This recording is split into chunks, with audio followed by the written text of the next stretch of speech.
அனைவருக்கும் வணக்கம். நான் படித்து ரசித்த கதையை நீங்களும் படித்து கேட்டு மகிழுங்கள். கதை பிடித்திருந்தால் அனைவருக்கும் பகிருங்கள். காலை 8:30 மணி. சமையலறையில் அடுப்பின் மேலிருந்த இட்லி பாத்திரத்திலிருந்து ஆவி பறந்து கொண்டிருந்தது. ஹாலில் 6 வயது கண்மணி பள்ளிக்கு செல்வதற்காக தனது பையை தயார் செய்து கொண்டிருந்தாள். படுக்கை அறையில் கண்ணாடி முன் நின்று சட்டையின் பட்டனை போட்டு கொண்டிருந்தான் சுரேஷ். அவன் முகத்தில் சோர்வும் அமைதியும் கலந்திருந்தது. கையில் டிஃபன் பாக்ஸுடன் உள்ளே வந்த சந்திரா முகம் சுளித்தபடியே பேசத் தொடங்கினாள். ஏங்க, உங்க கம்பெனியில ஊதிய உயர்வுன்னு ஒன்று இருக்குன்னு தெரியுமா தெரியாதா? கல்யாணம் ஆகிறதுக்கு முன்னாடி இருந்து இதே கம்பெனியில் 12 வருஷமா வேலை பார்க்குறீங்க. அன்னைக்கு வாங்கின சம்பளத்தை விட இன்னைக்கு 1000 ரூபாய் கூடுதலாக வாங்குறீங்க, அவ்வளவுதான். விலைவாசி எவ்வளவு கூடியிருக்குன்னு தெரியுமா?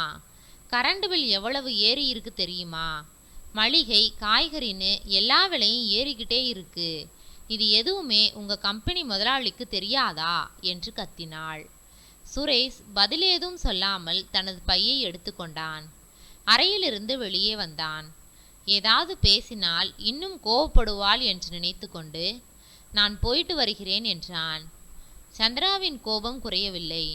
மற்ற கம்பெனியில எல்லாம் வருஷா வருஷம் சம்பளம் ஏத்துறாங்க, உங்க கம்பெனியில மட்டும் ஊதிய உயர்வு அப்படின்னா என்னன்னே தெரியாது. உழைக்கிறவங்க உழைச்சிக்கிட்டே இருக்கணும், அவங்க மட்டும் லாபம் சம்பாரிச்சுக்கிட்டே இருப்பாங்க. இப்படியே எவ்வளவு நாள் இருக்க போறீங்க என்றாள். சுரேஷ் ஆழமாக மூச்சை இழுத்தான். இந்த மாதம் கண்டிப்பா ஊதிய உயர்வு கொடுக்கறதா சொல்லியிருக்காங்க, என்ன பண்றாங்கன்னு பார்ப்போம் என்றான்.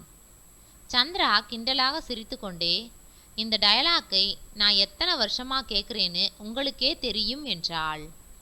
அந்த நேரத்தில் கண்மணி ஓடி வந்து சுரேஷின் கால்களை கட்டி கொண்டாள். அப்பா, இன்னைக்கு சீக்கிரம் வீட்டுக்கு வந்துடுங்க, என்னோட ஹோம்ஒர்க் நீங்க தான் சொல்லித்தரணும். சுரேஷின் முகத்தில் சிறிய புன்னகை மலர்ந்தது. கண்டிப்பா செல்லம், சீக்கிரமே வந்துடுறேன் என்றவன் மகளின் நெற்றியில் முத்தமிட்டு மதிய உணவு டப்பாவை எடுத்துக்கொண்டு கதவை நோக்கி நடந்தான். வாசல் வரை வந்தபோதும் சந்திராவின் முணுமுணுப்பு நிற்கவில்லை. அவள் தனக்குத்தானே பேசிக்கொண்டாள். எதுக்குத்தான் இந்த கம்பெனியிலேயே வேலை பார்க்கணுமோ?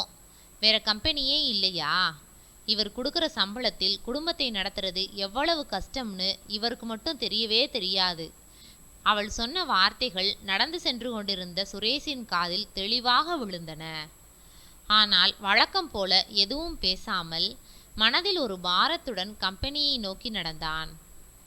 சுரேஷ் வேலைக்கு சென்ற பிறகு கண்மணியை பள்ளியில் கொண்டு போய் விட்டுவிட்டு வந்தாள் சந்திரா.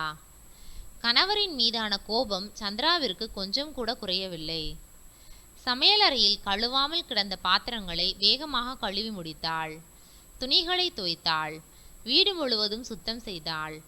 மனதில் ஏதோ எரிச்சல் மட்டும் இருந்து கொண்டே இருந்தது. தனக்குத்தானே புலம்பிக் கொண்டிருந்தாள். அவரோட சம்பளத்தை வச்சு இந்த குடும்பத்தை ஓட்டுறது எவ்வளவு கஷ்டம்னு எனக்குத்தானே தெரியும். வீட்டு செலவு, பள்ளி செலவு, மின்கட்டணம், மளிகை, ஒவ்வொரு ரூபாயையும் பார்த்து பார்த்து செலவு பண்ண வேண்டியிருக்கு. அப்போது வீட்டின் ஒரு மூலையில் இருந்த அலமாரியில் அடுக்கி வைக்கப்பட்டிருந்த பழைய கதை புத்தகங்கள் அவள் கண்ணில் பட்டன. அவற்றின் மீது படிந்திருந்த தூசி தெளிவாக தெரிந்தது. கோபமாக அதன் அருகே சென்றாள்.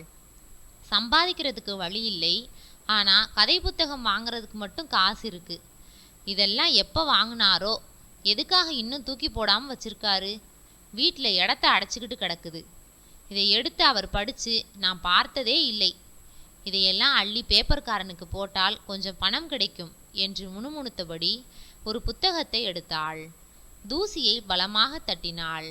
பிறகு இன்னொரு புத்தகத்தையும் அதன் பிறகு அடுத்த புத்தகத்தையும் எடுத்து துடைக்க ஆரம்பித்தாள். அந்த நேரத்தில் சரசரவென்று ஒரு புத்தகத்தின் உள்ளிருந்து சில காகிதங்கள் கீழே விழுந்தன. என்ன இது என்று குனிந்து எடுத்து பார்த்தாள்.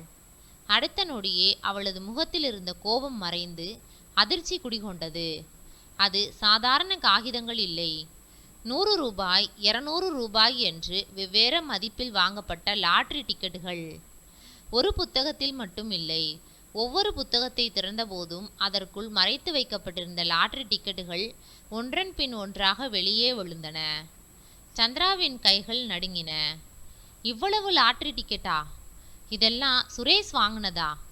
என்கிட்ட இதை பற்றி ஒரு வார்த்தை கூட சொன்னதில்லையே என்று அதிர்ச்சியுடன் ஒவ்வொரு புத்தகத்தையும் எடுத்து உதறினாள்.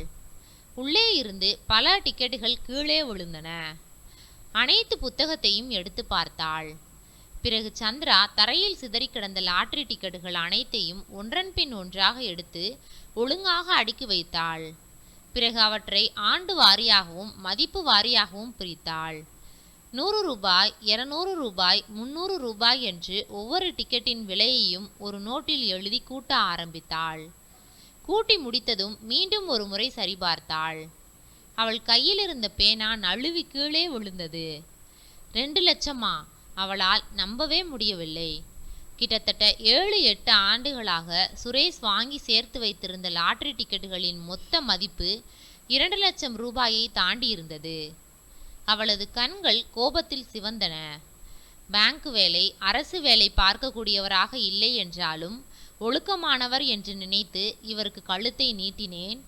இப்படி சம்பாதிச்ச பணத்தை லாட்டரி டிக்கெட் வாங்கி வீணடிச்சிருக்காரே என்று ஆத்திரத்தில் கத்தினாள். அந்த லாட்டரி டிக்கெட்டுகள் அனைத்தையும் ஹாலின் நடுவில் அடுக்கி வைத்து சுரேஷுக்காக காத்திருந்தாள். அன்று மாலை வேலை முடிந்து வழக்கம் போல் வீட்டுக்குள் நுழைந்தான் சுரேஷ். வாசலில் நின்றபோதே அவனுக்கு வீட்டில் ஏதோ நடந்திருக்கிறது என்பது புரிந்தது. ஹாலின் நடுவில் பல ஆண்டுகளாக அவன் வாங்கி வைத்திருந்த லாட்டரி டிக்கெட்டுகள் அனைத்தும் அடுக்கி வைக்கப்பட்டிருந்தன. சந்திரா கைகளை கட்டிக்கொண்டு கோபமாக உள்ளே இருந்து வந்து நின்றாள். சுரேஷின் முகம் வெளிரி போனது. சந்திரா, இது வந்து என்று உளறினான். சந்திரா அவன் பேச்சை இடைமறித்து, ஒரு வார்த்தை கூட பேசாதீங்க. அவள் ஒரு டிக்கெட்டை எடுத்து அவன் முகத்திற்கு முன் காட்டினாள். 7-8 வருஷமா இப்படித்தான் பணத்தை வீணடிச்சிட்டு இருந்தீங்களா? ஏதாவது வீட்டுக்கு வாங்கணும்னு கேட்டா காசு இல்லைன்னு சொல்லுவீங்க.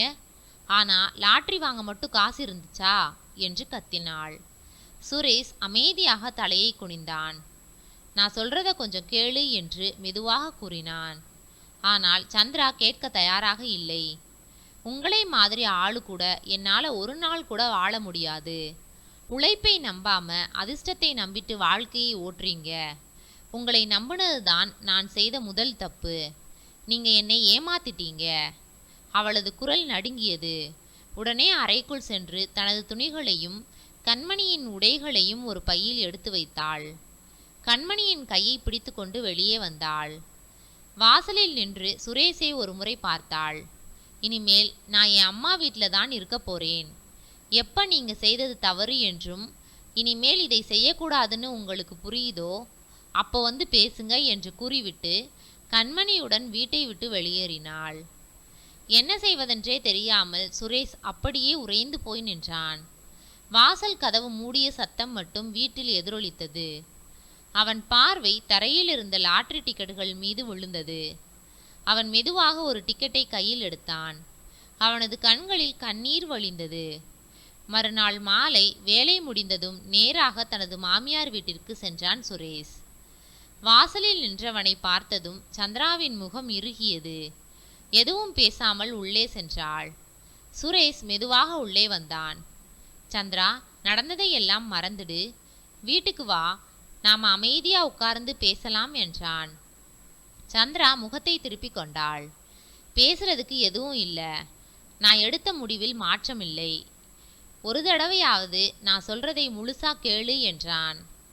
நான் எல்லாத்தையும் பார்த்துட்டேன். 7-8 வருஷமா 2 லட்சம் ரூபாய்க்கு லாட்டரி டிக்கெட் வாங்கியிருக்கீங்க. அதுக்கப்புறம் என்ன விளக்கம் சொல்ல போறீங்க? எதையும் நான் நம்ப தயாரா இல்லை என்று கோபமாக பேசினாள். சுரேஷ் அவளை சமாதானப்படுத்த முயன்றான். இனிமேல் இது போல் நடக்காது என்றான். ஆனால் சந்திரா பிடிவாதமாக நான் இப்போதைக்கு வீட்டிற்கு வரமாட்டேன் என்று சொல்லி மறுத்துவிட்டாள். அந்த நேரத்தில் ட்ரிங் ட்ரிங் சுரேஷின் செல்போன் ஒலித்தது. திரையில் யார் என்று தெரியாத எண். அவன் அழைப்பை துண்டித்தான். சில நொடிகளில் மீண்டும் அதே எண். அதையும் துண்டித்தான். 3வது முறையாகவும் அதே எண்ணிலிருந்து அழைப்பு வந்தது. சந்திராவுக்கு எரிச்சல் அதிகமானது. கிண்டலாக, ஏங்க போனை எடுத்து பேச மாட்டீங்களா? போன் மீண்டும் ஒலித்தது. போங்க, உங்களுக்கு லாட்டரியில் பரிசு விழுந்திருக்குன்னு கூப்பிடுறாங்க போல, போய் பேசுங்க இங்கே வராதீங்க என்று அவளது குரலில் கேலியும் கோபமும் கலந்திருந்தது. சந்திராவின் வீட்டை விட்டு கவலையான மனதுடன் வெளியே வந்தான் சுரேஷ். அவன் மனதில் அவள் சொன்ன வார்த்தைகளே ஒலித்து கொண்டிருந்தன. உழைப்பை நம்பாமல் அதிர்ஷ்டத்தை நம்புறீங்க. வீட்டின் வாசலை விட்டு சிறிது தூரம் நடந்தவனுக்கு இடையில் வந்த போன் நினைவுக்கு வந்தது. கட் பண்ணுனா தொடர்ந்து போட்டுக்கிட்டே இருக்கான் என்று கோபத்துடன் அதே எண்ணுக்கு மீண்டும் அழைத்தான். சில நொடிகளில் எதிர்முனையில் ஒருவர் ஹலோ என்றார். நான் சுரேஷ் பேசுகிறேன். கொஞ்ச நேரத்துக்கு முன்னாடி இந்த நம்பர்ல இருந்து எனக்கு ஃபோன் வந்திருந்தது. எதுக்கு விடாமல் ஃபோன் பண்ணுறீங்க? கட் பண்ணுனா முக்கியமான வேலையில் இருக்கிறாங்கன்னு புரிஞ்சுக்க தெரியாதா என்றான் கோபமாக. எதிர்முனையில் இருந்தவர் உடனே ரொம்ப முக்கியமான விஷயம் சார். நாங்கள் லாட்ரி ஏஜென்சியிலிருந்து பேசுகிறோம். உங்கள் பேரில் வாங்கப்பட்ட லாட்ரி டிக்கெட்டுக்கு முதல் பரிசு விழுந்திருக்கு என்றார். சுரேஷ் ஒரு கணம் பேச முடியாமல் நின்றான். என்ன சொல்கிறீங்க சார்? உண்மையாவா? ஆமாம் சார், முதல் பரிசு 1 கோடி ரூபாய். உங்கள் மொபைல் நம்பர் தான் எங்கள் பதிவேட்டில் இருக்குது. அதனால்தான் தொடர்ந்து தொடர்பு கொள்ள முயற்சி பண்ணினேன் என்றார். சுரேஷின் கைகள் நடுங்கின. நம்பவே முடியல சார் என்றான். நீங்கள் லாட்ரி டிக்கெட்டை பத்திரமா வச்சிருங்க. நாளைக்கு தேவையான ஆவணங்களோட எங்கள் ஆஃபீஸ்க்கு வாங்க. பரிசு பெறுவதற்கான நடைமுறைகளை சொல்கிறோம் என்று சொல்லிவிட்டு அழைப்பை துண்டித்தார். சில நொடிகள் அப்படியே நின்ற சுரேஷின் கண்களில் ஆனந்த கண்ணீர் வழிந்தது. கடவுளே, இத்தனை வருஷம் கழிச்சு எனக்கு அதிர்ஷ்டம் வந்திருக்கு என்று கூறிக்கொண்டே வேகமாக வீட்டை நோக்கி ஓடினான். வீட்டிற்குள் நுழைந்ததும் நேராக தனது அறைக்கு சென்றான். கட்டிலுக்கு கீழே இருந்த பழைய இரும்பு பெட்டியை வெளியே இழுத்தான். அவன் எப்போதும் ஒரு பழக்கத்தை கடைபிடிப்பான். பரிசு விழாத லாட்ரி டிக்கெட்டுகளை புத்தகங்களின் உள்ளே அடுக்கி வைப்பான். பரிசு முடிவு இன்னும் அறிவிக்கப்படாத டிக்கெட்டுகளை மட்டும் தனியாக பெட்டியில் பத்திரமாக வைத்திருப்பான். சந்திரா பார்த்தது எல்லாம் பழைய டிக்கெட்டுகள்தான். இந்த முறை குலுக்கல் முடிவு வராத சில டிக்கெட்டுகளை அவன் வேறு ஒரு கவரில் பெட்டியில் பாதுகாப்பாக வைத்திருந்தான். அந்த கவரை அவசரமாக எடுத்தான். அதிலிருந்த டிக்கெட்டை நடுங்கும் கைகளால் பிரித்தான். போனில் வந்திருந்த பரிசு எண்ணை மெதுவாக பார்த்தான். பிறகு டிக்கெட்டில் இருந்த எண்ணை ஒப்பிட்டான். ஒரு இலக்கம், 2வது இலக்கம், 3வது இலக்கம், இறுதியாக முழு எண்ணும் சரியாக பொருந்தியது. ஒரு கணம் அவனால் மூச்சு விடவே முடியவில்லை. அடுத்த நொடியே விழுந்துடுச்சு, எனக்கு 1 கோடி ரூபாய் விழுந்துடுச்சு என்று மகிழ்ச்சியில் கத்தினான். அவனது கண்களில் ஆனந்த கண்ணீர் பெருக்கெடுத்து ஓடியது. ஆனால் அந்த மகிழ்ச்சியை முதலில் பகிர்ந்து கொள்ள வேண்டிய சந்திரா அந்த நேரத்தில் அவனுடன் இல்லை. மகிழ்ச்சியில் திளைத்து கொண்டிருந்த சுரேஷ் ஒரு நொடி கூட தாமதிக்காமல் தனது மனைவி சந்திராவுக்கு ஃபோன் செய்தான். முதலில் அவள் ஃபோனை எடுக்கவில்லை. அடுத்த முறை சில ரிங் சென்ற பிறகு சந்திரா அழைப்பை ஏற்றாள். ஹலோ, எதுக்கு தொந்தரவு பண்ணுறீங்க என்றாள். அவன் உற்சாகமாக, சந்திரா, நான் சொல்கிறத நம்ப மாட்டேன். நமக்கு லாட்ரியில் முதல் பரிசு விழுந்திருக்கு, 1 கோடி ரூபாய். அந்த வார்த்தையை கேட்டதும் சந்திராவின் இதயம் ஒரு நொடி துடிப்பதை நிறுத்தியது.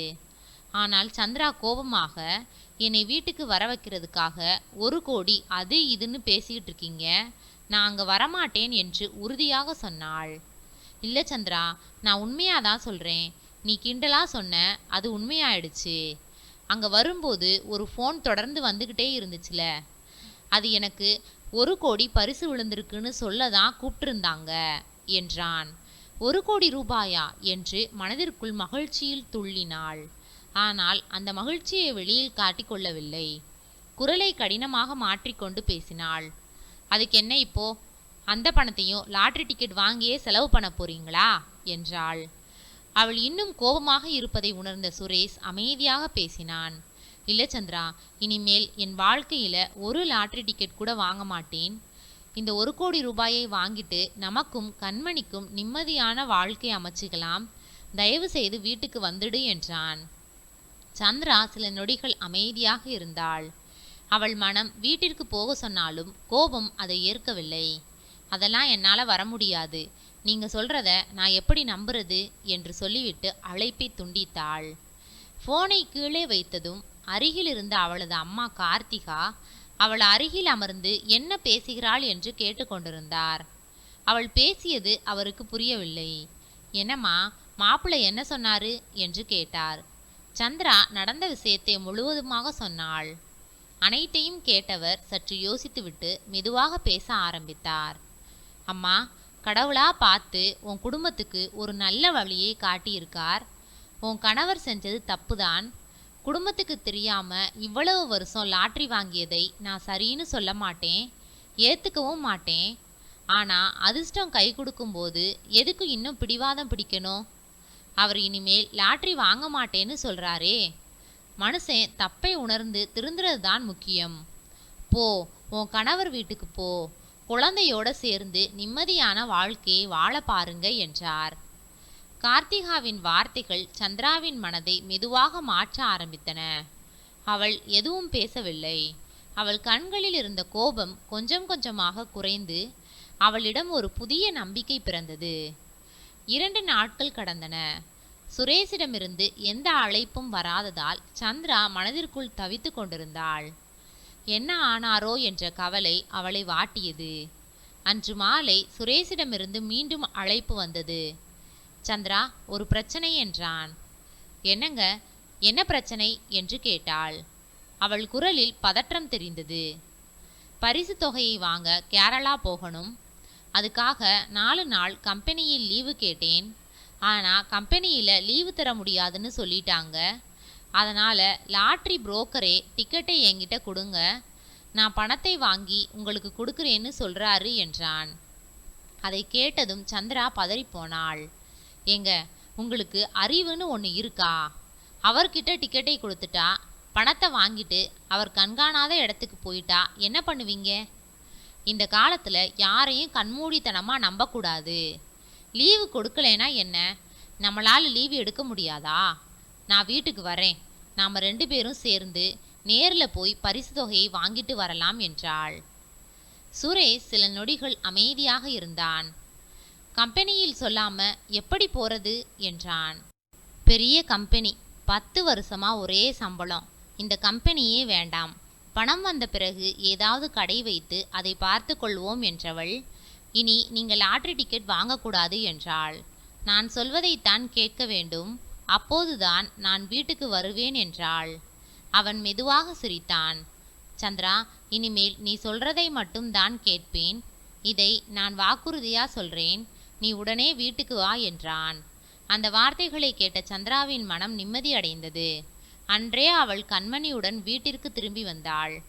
சில நாட்களுக்கு பிறகு சுரேஷும் சந்திராவும் தேவையான ஆவணங்களுடன் கேரளா சென்று அனைத்து சட்ட நடைமுறைகளையும் முடித்து பரிசு தொகையை பெற்றுக்கொண்டனர். வரி மற்றும் பிற பிடித்தங்கள் போக கையில் கிடைத்த பணத்தை பார்த்து இருவரும் ஒருவரை ஒருவர் பார்த்து புன்னகைத்தனர். வீடு திரும்பிய பிறகு சந்திரா சுரேஷிடம் கூறினாள், இந்த பணத்தை வீணா செலவு பண்ணக்கூடாது, நமக்கு நிலையான வருமானம் வர்ற மாதிரி ஒரு தொழில் ஆரம்பிப்போம் என்றாள். சுரேஷும் உடனே சம்மதித்தான். இருவரும் ஆலோசித்து ஒரு புதிய கடையை தொடங்கினர். அந்த கடையை சுரேஷ் கவனித்தான். கணக்கு, வரவு, செலவு, சேமிப்பு என அனைத்தையும் சந்திரா பொறுப்புடன் பார்த்து கொண்டாள். காலப்போக்கில் அவர்களின் தொழில் நல்ல லாபம் ஈட்டத் தொடங்கியது. ஒரு காலத்தில் மாத சம்பளத்திற்காக காத்திருந்த குடும்பம் இன்று பிறருக்கு வேலை கொடுக்கும் அளவிற்கு முன்னேறியது. சுரேஷுக்கும் ஒரு பெரிய பாடம் கிடைத்தது. அதிர்ஷ்டம் ஒரு முறை வாழ்க்கையை மாற்றலாம், ஆனால் உழைப்புதான் வாழ்க்கையை நிலையாக உயர்த்தும். அந்த நாளிலிருந்து சுரேஷ் மீண்டும் ஒருபோதும் லாட்டரி டிக்கெட்டை வாங்கவில்லை. சந்திரா, சுரேஷ், கண்மணி மூவரும் அன்பும் நம்பிக்கையும் நிறைந்த மகிழ்ச்சியான வாழ்க்கையை வாழத் தொடங்கினார்கள். அதிர்ஷ்டத்தை மட்டுமே நம்பிக்கொண்டிருப்பது முட்டாள்தனம். உழைப்பும் சரியான முடிவுகளும் மட்டுமே வாழ்க்கையில் நிலையான வெற்றியையும் நிம்மதியையும் கொடுக்கும். நன்றி. கதை பிடித்திருந்தால் லைக் பண்ணுங்க, ஷேர் பண்ணுங்க, சப்ஸ்கிரைப் பண்ணுங்க. உங்களுடைய கருத்துக்களை கமெண்ட் பாக்ஸில் தெரிவிக்கவும். தங்கள் ஆதரவிற்கு நன்றி.